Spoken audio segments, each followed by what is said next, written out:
Hello students. BSc third year zoology के paper first को आज हम शुरू करने जाएंगे। पेपर फर्स्ट की जो यूनिट सेकंड है, यूनिट सेकंड जो आपकी आई है वो है मेटाबॉलिज्म ऑफ कार्बोहाइड्रेट। ये हमें पढ़ना है, कार्बोहाइड्रेट का उपापचय पढ़ना है, मेटाबॉलिज्म ऑफ प्रोटीन पढ़ना है, मेटाबॉलिज्म ऑफ लिपिड्स पढ़ना है। ठीक है ना। तो प्रोटीन, लिपिड और कार्बोहाइड्रेट के उपापचय को पढ़ने से पहले हम कुछ वोकेबलरी है नॉर्मल, उसको समझते हैं कि उपापचय है क्या।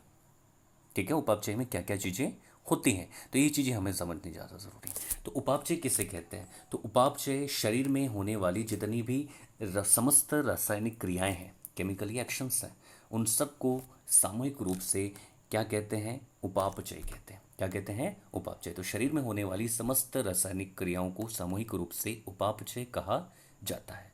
अब उपापचय में दो चीज़ें आती हैं, एक तो आता है उपचय और एक होता है अपचय।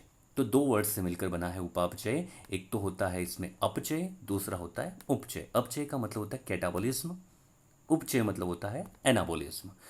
अपचय में क्या होता है? तो अपचय जो है ये ऊष्माक्षेपी क्रियाएं हैं। कैसी क्रियाएं हैं? ऊष्माक्षेपी। ऊष्माक्षेपी का मतलब ये होता है वे क्रियाएं जिसमें ऊष्मा उत्पन्न होती है। क्या होती है? ऊष्मा उत्पन्न होती है, वे कहलाती हैं ऊष्माक्षेपी अभिक्रियाएं। और वे अभिक्रियाएं जिसमें ऊष्मा अवशोषित होती है वे कहलाती हैं उपचय अभिक्रियाएं या ऊष्मा शोषी अभिक्रियाएं कहलाती है। तो ऊष्माक्षेपी अभिक्रियाओं की बात करें तो ऊष्माक्षेपी में ऊष्मा का क्या होगा? ऊर्जा का क्या होगा? उत्पादन होता है। तो ऊर्जा का उत्पादन यहाँ पे क्या होता है? ज़्यादा होता है, लेकिन ऊर्जा का उपयोग क्या होगा?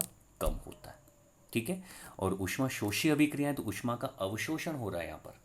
ऊष्मा का क्या हो रहा है? अवशोषण हो रहा है। तो ऊर्जा के उत्पादन की तुलना में ऊर्जा का जो उपभोग है, खर्च जो है, वो क्या हो रही है? यहाँ पर ज़्यादा मात्रा में ऊर्जा उपयोग में आ रही है।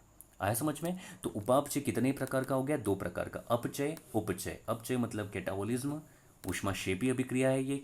अपचय कैसी है? कैटाबॉलिक क्रियाएं कैसी हैं? ऊष्माक्षेपीय, मतलब इसमें ऊष्मा का क्या होता है? उत्सर्जन होता है, लेकिन ऊर्जा उपयोग में क्या होती है? कम होती है। ठीक है ना। और अब उपचय जो होता है उसमें क्या होगा? ऊष्मा शोषी अभिक्रिया है, तो इसमें ऊर्जा का उपभोग ज़्यादा है, उपयोग ज़्यादा हो रही है, ऊर्जा खर्च हो रही है, ऊर्जा का उत्पादन हो नहीं रहा है। ठीक है। आगे बढ़ते हैं।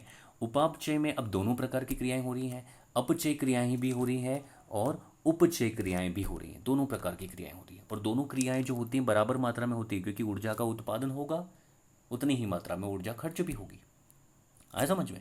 तो ऊर्जा का जितना उत्पादन होता है उतनी ही मात्रा में ऊर्जा खर्च भी होती है। खर्च कब होगी? जब उत्पादन होगा। ठीक है ना। तो उपापचय में ये सारी क्रियाएं होती है। हमारी बॉडी क्या करती है? भोजन ग्रहण करती है। हम भोजन ग्रहण करते हैं और जब हम श्वसन में जो ऑक्सीजन लेते हैं, ये ऑक्सीजन जा करके आपकी बॉडी में क्या करेगी? उस पोषक पदार्थों का ऑक्सीकरण करती है, उसका ऑक्सीडेशन करती है। और ऑक्सीडेशन से क्या मुक्त होती है? ऊर्जा मुक्त होती है। ये ऊर्जा हमें कहाँ से मिली? पोषक पदार्थों से मिली। किसके द्वारा? उस भोजन के ऑक्सीकरण से। उस फूड का क्या हो रहा है? ऑक्सीडेशन हो रहा है, जिससे क्या मुक्त हो रही है? ऊर्जा मुक्त हो रही है। ठीक है। तो ये ऊर्जा किससे मुक्त हुई? भोजन से हुई। अब जीवित कोशिकाएं जो होती हैं, जो लिविंग सेल्स होती हैं, उनमें ऊर्जा का जो आदान प्रदान होता है वो ऊर्जा के एक अणु के रूप में होता है, जिसको कहते हैं एटीपी। एटीपी का पूरा नाम होता है एडिनोसिन ट्राइफॉस्फेट। ठीक है। एटीपी को हम कहते हैं कोशिका में ये ऊर्जा की मुद्रा है। कोशिका में क्या है? ये ऊर्जा की मुद्रा है। ऊर्जा की करेंसी जो कहलाती है वो कहलाती है एटीपी। अब कैटाबॉलिक क्रियाओं की बात करते हैं। जो कैटाबॉलिक क्रियाएं हैं, मतलब जो हमने बात की थी अपचयी क्रियाएं हैं, जो जो कौन सी क्रियाएं हैं? अपचयी क्रियाएं। ये कहाँ होती हैं? ये माइटोकॉन्ड्रिया में होती हैं। एक बात ध्यान रखनी है आपको यहाँ पर इंपॉर्टेंट, कि कैटाबॉलिक क्रियाएं जो होती हैं उनके होने का स्थान विशिष्ट होता है। ठीक है। और एनाबॉलिक क्रियाएं जो हैं वो भी अलग कक्ष में होती हैं, इनका भी स्थान क्या होता है? निश्चित होता है। दोनों कभी साथ साथ होती नहीं है, एक जगह पर होती नहीं है, अलग अलग जगह पर होती है। तो कैटाबॉलिक क्रियाएं जो हैं, अपचय की क्रियाएं, ये कहाँ पर होती हैं? आपके माइटोकॉन्ड्रिया में होती हैं। और एनाबॉलिक क्रियाएं जो हैं वो कहाँ होती है? या तो साइटोप्लाज्म में होगी, कोशिका द्रव्य में, या फिर ये कहाँ होंगी? एंडोप्लाज्मिक रेटिकुलम में होंगी, अंतःप्रदवी जालिका में होती हैं। कहाँ होती हैं? अंतःप्रदवी। तो कैटाबॉलिक क्रियाएं कहाँ होती हैं? माइटोकॉन्ड्रिया में। एनाबॉलिक क्रियाएं कहाँ होती हैं? कोशिका द्रव्य या अंतःप्रदवी जालिका में होती हैं। ठीक है।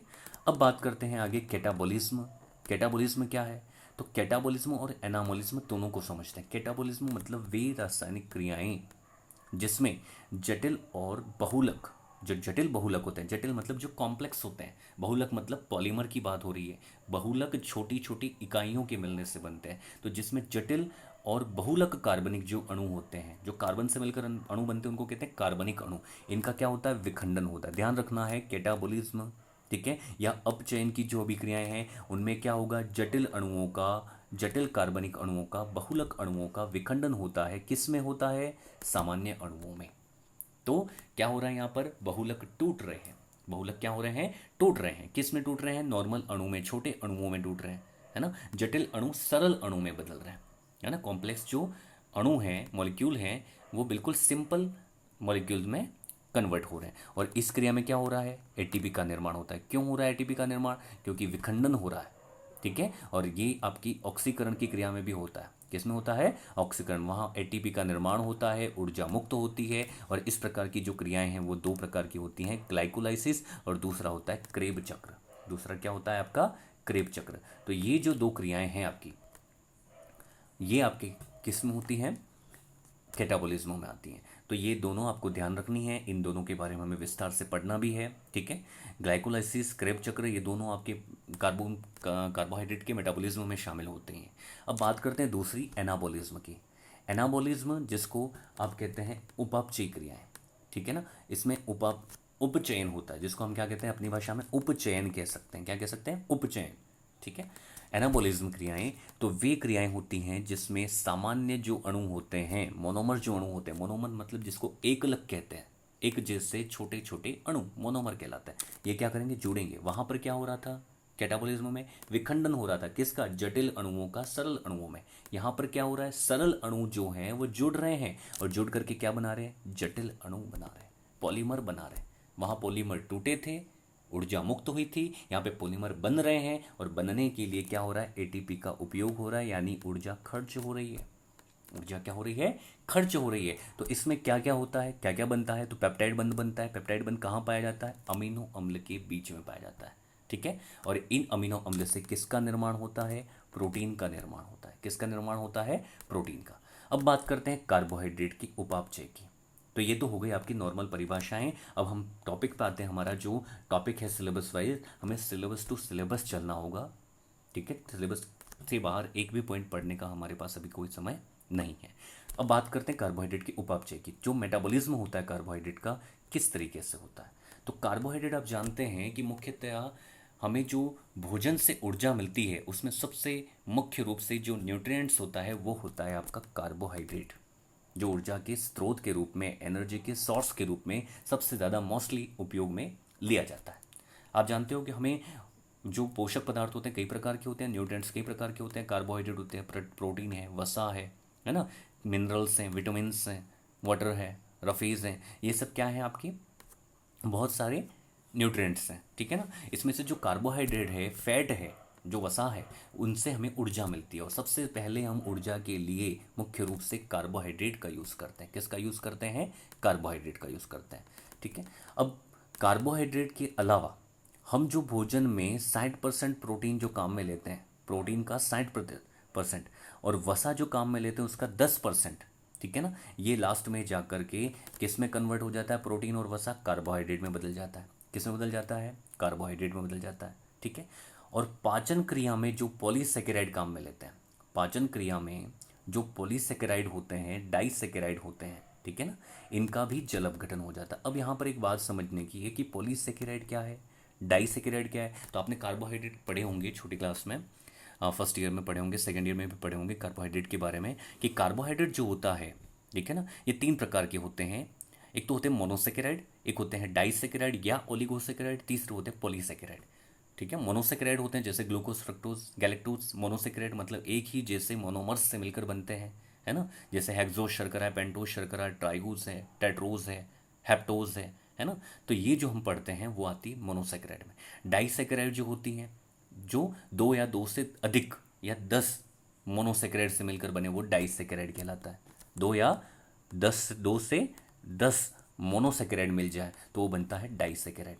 और पॉलीसेकेराइड में क्या होता है, 10 से अधिक मोनोसेकेराइड अगर मिले तो वो बनाते हैं आपका पॉलीसेकेराइड। क्या बनाते हैं, पॉलीसेकेराइड। कुछ मोनोसेकेराइड के एग्जाम्पल है जैसे ग्लूकोज है, फ्रक्टोज है, गैलेक्टोज है, ये मोनोसेक्राइड है। और जब दो मोनोसेक्राइड मिलते हैं तो क्या बनाते हैं, डाइसेक्राइड। जैसे आपने सुना होगा नाम सुक्रोज, सुक्रोज क्या है, डाइसेक्राइड है ना।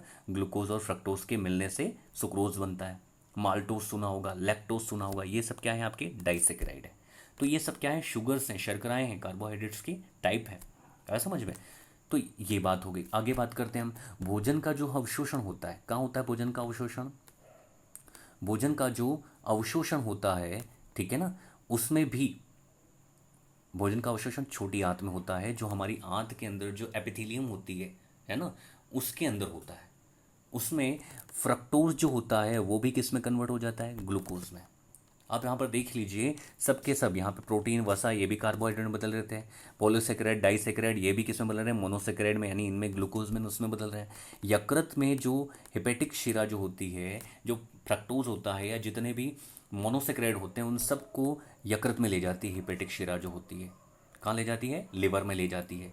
और लिवर में ले जाती है तो वहाँ पे लिवर के अंदर जो फ्रक्टोज और गैलेक्टोज बचती है वो भी किस में कन्वर्ट हो जाती है, ग्लूकोज में कन्वर्ट हो जाती है। इसका मतलब क्या है कि कार्बोहाइड्रेट का उपापचय तो हो रहा है, लेकिन इस कार्बोहाइड्रेट के उपापचय को हम वास्तव में क्या कह सकते हैं कि एक ग्लूकोज का ही उपापचय हो रहा है। किसका उपापचय हो रहा है, ग्लूकोज का उपापचय हो रहा है। ग्लूकोज का सूत्र आपको पता होगा, C6H12O6। ये किसका सूत्र है आपका, C6H12O6, ये ग्लूकोज का सूत्र है। ठीक है। अब कार्बोहाइड्रेट के उपयोग की बात कर रहे हैं अगर हम, तो कार्बोहाइड्रेट के बहुत सारे उपयोग हैं, लेकिन मैं यहाँ पे कुछ मुख्य मेंशन किए हैं जो बहुत ज़्यादा उपयोग में आते हैं। तो कार्बोहाइड्रेट का मुख्य उपयोग होता है, एक तो एटीपी का उत्पादन होता है इससे। किसका उत्पादन होता है, एटीपी का उत्पादन होता है। तो आपको पता होगा कि 1 ग्राम कार्बोहाइड्रेट से हमें 4 किलो कैलोरी ऊर्जा मिलती है। कितनी ऊर्जा मिलती है, 1 ग्राम कार्बोहाइड्रेट से 4 किलो कैलोरी ऊर्जा मिलती है। ठीक है। तो एटीपी के निर्माण में कार्बोहाइड्रेट बहुत ज़्यादा उपयोग में आता है। एटीपी से हमें क्या मिलती है, ऊर्जा। ऊर्जा की मुद्रा क्या है, एटीपी। ठीक है। अगर कोशिका को तुरंत ऊर्जा चाहिए तो ग्लूकोज का ऑक्सीकरण क्या होगा, जल्दी से हो जाएगा। ग्लूकोज का ऑक्सीकरण क्या होगा, जल्दी से हो जाएगा। ठीक है। और ग्लूकोज का उपापचय भी अलग अलग पथ में प्रवेश करता है। फिर दूसरा जो बात करेंगे, हम बात करेंगे एमिनो अम्ल की बात करते हैं। किसकी बात करते हैं, एमिनो अम्ल की बात करते हैं। एमिनो अम्ल संश्लेषण।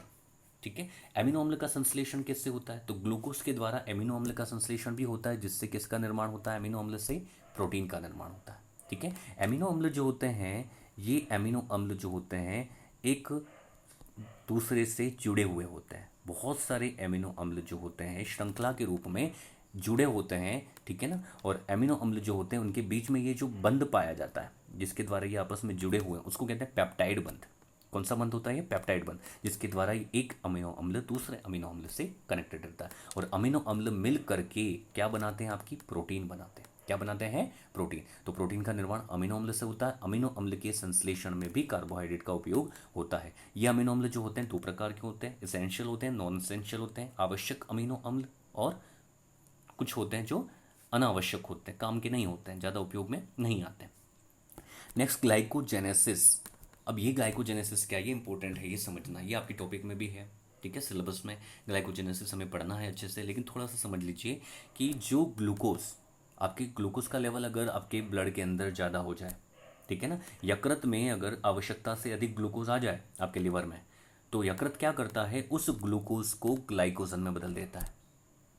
किसमें बदलता है, ग्लाइकोजन में। और कहाँ स्टोर कर लेते हैं इसको, यकृत में स्टोर कर लेते हैं। इसको कहते हैं ग्लाइकोजेनेसिस। क्या कहते हैं, ग्लाइकोजेनेसिस कहते हैं। और जब रक्त में वापस ग्लूकोज का लेवल क्या हो जाए, कम हो जाए, जब ग्लूकोज का लेवल वापस क्या हो जाता है, कम हो जाता है, तो हमारी यकृत में हिपेटोसाइट कोशिकाएं होती हैं। ये ग्लाइकोजन को वापस किस में कन्वर्ट कर देती हैं, ग्लूकोज में कन्वर्ट कर देती हैं। किस में कन्वर्ट कर देती हैं, ग्लूकोज को। ये कहलाता है ग्लाइकोजिनोलाइसिस। क्या कहलाता है, ग्लाइकोजिनोलाइसिस। ये भी आपके टॉपिक में है सिलेबस में, ये भी हमें पढ़ना है। ठीक है। और एक कार्बोहाइड्रेट का उपयोग जो बचा है लास्ट, वो है मूत्र में उत्सर्जन। ठीक है ना। मूत्र में उत्सर्जन क्या होता है कि जो मूत्र होता है, ठीक है ना, रक्त में अगर ग्लूकोज की मात्रा बहुत ज़्यादा बढ़ जाए, रक्त में ग्लूकोज की मात्रा क्या हो जाए, बहुत ज़्यादा बढ़ जाए, तब क्या होता है कि वृक्क कोशिकाएं जो होती हैं हमारी, ठीक है ना, जो नेफ्रॉन्स होती हैं, उसमें ग्लूकोज का अवशोषण होता नहीं है। ठीक है ना। ग्लूकोज का अवशोषण नहीं होगा तो ज़्यादा मात्रा में जो ग्लूकोज होगा वो मूत्र के साथ क्या हो जाता है, निष्कासित हो जाता है, निकल जाता है। ठीक है ना। और मधुमेह जो रोग होता है, उसके जो रोगी होते हैं उनमें यही कंडीशन पाई जाती है कि मूत्र के साथ ग्लूकोज निकलता है। इसलिए शुगर का रोग कहते हैं, मधुमेह, डायबिटीज़ जिसको कहते हैं, ठीक है ना। तो अधिक मात्रा में अगर ग्लूकोज रक्त में हो जाएगा तो कहाँ से निकलेगा, ये मूत्र के साथ निष्कासित होता है। इस रोग को कहते हैं मधुमेह रोग, ठीक है। तो मधुमेह के रोगियों में ये कंडीशन पाई जाती है। तो हमने क्या क्या चीज़ें देखी अभी, हमने देखा बहुत सारी चीज़ें देखी, जैसे कार्बोहाइड्रेट के उपापचय के बारे में भी पढ़ा हमने।